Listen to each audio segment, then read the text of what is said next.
여러 차례 제가 말씀드렸지만 도난사고가 가장 어려운 사안 중에 하나더라고요. 실제로 제가 교직 35년 있으면서 도난사고, 그 절도한 아이를 찾은 것이 단 한 번뿐이었어요. 그때 이제 CCTV를 수십 번을 보고 애가 이제 자백을 해서 그 잡은 건데, 그건 이제 그때는 이제 남의 반에 들어가서 한 거거든요. 근데 자기 반 애가 한 경우에는 뭐 답이 없습니다. 교실 안에 그 CCTV라든지 이런 장치가 되어 있지 않으니까. 그러면 어떻게 해야 되느냐. 첫 번째는 가장 강력한 조치인데, 아침에 담임 선생님께서 색을 하나 준비하셔서 아이들에게 이제 조회 시간에 현금, 금품에 해당되는 거, 귀중품, 잃어버려서는 곤란한 거, 이런 것들을 다 퐁당퐁당 집어넣도록 하는 겁니다. 마치 휴대폰 걷듯이. 그래서 색에다가 이렇게 넣어서 교무실에 교사 캐비넷 사물함에 넣고 문을 잠가 놓고 종례 때 들어가서 그것을 나눠주는 거, 이게 가장 확실한 방법이더라고요. 그러면서 지금 목욕탕에 가면 이렇게 사물함에 열면 안쪽에, 지금도 있는지 저 기억을 하도 오래 사우나를 안 가니까, 거기 열면 왜 이런 거 적혀 있죠?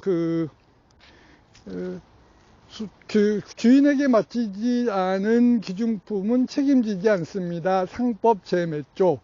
이 룰이 있다는 거죠. 그래서 저는 이 룰을 그대로 따라서 제가 물품은 맡아주되 단 선생님한테 맡기지 않은 물건에 대해서는 책임질 수 없다. 교실 안에 CCTV도 없지 않냐. 그리고 더군다나 우리는 이 아이들 지문을 채취하거나 검사하는 관행이 제 기억으로는 지금 아직 없거든요. 일본은 그 매뉴얼이 있답니다. 경찰에 신고하면 지문도 채취를 한다는데, 우리나라는 아직 관행이 없어서 상당한 사회적 파장도 예상이 되고, 그렇다면 결국 잡을 수 있는 방법이 없으니까 막는 방법이 최고다. 근데 우선 가지고 오지 말아라 하는 것이 우선 중요하죠. 그러니까 학교에는 잃어버려도 슬프지 않을 물건만 갖고 와라. 그리고 선생님이 모든 귀중품은 맡아준다. 그러나 맡기지 않은 물건은 책임질 수 없다. 이렇게 룰을 정해 놓으시는 게 가장 확실한 예방책인 것 같습니다. 둘째는 애들이 절도의 개념인데, 애들이 늘 그렇습니다만, 애들이 낯선 행동을 할 때는 우선 몰라서가 첫째인데요. 두 번째가 이제 장난으로입니다.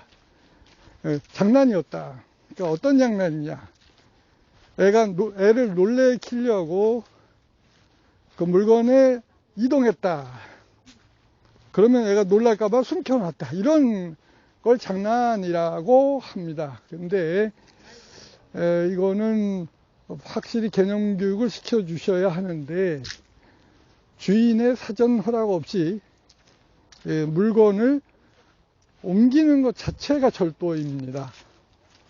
제가 학교폭력 예방 퀴즈에 자문을 받았던 유경희 여성청소년 계장님이 안타까워하면서 저에게 이 퀴즈를 잘 보급해달라고 했던 것이, 관내에서 아이가 놓여있던 자전거를, 길가에 놓여있던 자전거를 자기 집으로 약 50m 정도 이동을 했습니다.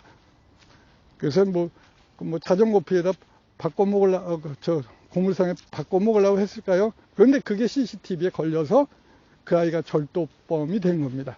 그래서 새 자전거를 물어주고 아이는 절도 전과가 생기고, 이런 어마어마한 일이 생깁니다. 남의 물건을 뜻에 관계없이 놀라킨다고 해서도 안 된다는 거 교육 꼭 필요합니다. 걸으면서 말씀드려서 호흡 소리가 좀 가쁘게 들렸을 것 같아요. 올림픽공원 산책하다가 갑자기 생각이 나서 녹음했습니다. 감사합니다.